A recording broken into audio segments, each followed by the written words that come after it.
রমজানের পবিত্রতাকে ধারণ করে এবং রমজান মাস যেহেতু কোরআন নাজিলের মাস, কোরআন শরীফের শিক্ষাকে ব্যাপককরণের লক্ষ্যে শিক্ষার সর্বস্তরে কোরআন শরীফের শিক্ষাকে বাধ্যতামূলক করতে হবে।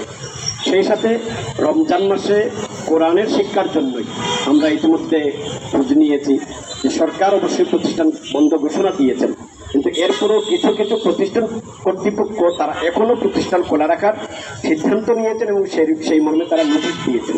আমরা এটা তীব্র নিন্দা জানাচ্ছি। কোনোভাবেই যাতে কোরআন শিক্ষায় বাধাগ্রস্ত হয় এমন ধরনের কোনো পদক্ষেপ মুসলিম উম্মাহ হিসেবে, মুসলিম উম্মাহের সদস্য হিসেবে আমরা গ্রহণ না করি। ঈদ, পোশাক এবং সাইনবোর্ড, বিলবোর্ডের মধ্যে কখনোই যেন নারীদের নেতিবাচক উপস্থাপন না হয়।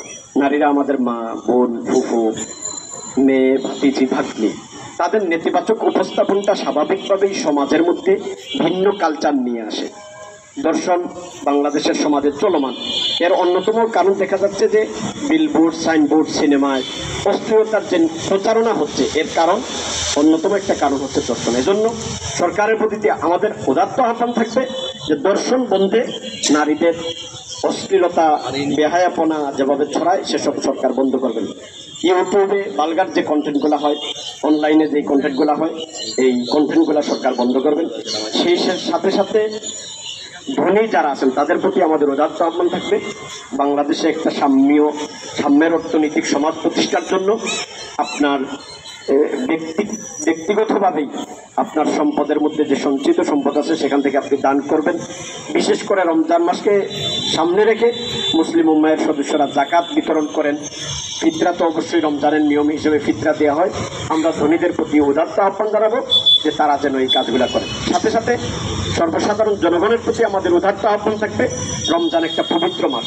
অন্যান্য ধর্মাবলম্বী ভাইয়েরাও রমজান মাসকে সম্মান দেখিয়ে তারা দিনের বেলা পানাহার করেন না অন্য কোনো মুসলমানের সামনে।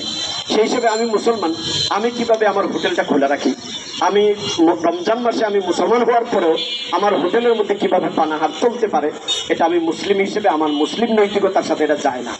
এজন্য জনসাধারণের প্রতি উদাত্ত আহ্বান থাকবে, আমরা এই সমস্ত অসামাজিক কার্যকলাপ এবং অনৈতিক কার্যকলাপ যেখানেই দেখব বা যাকেই দেখব আমরা তাদেরকে বোঝানোর চেষ্টা করব।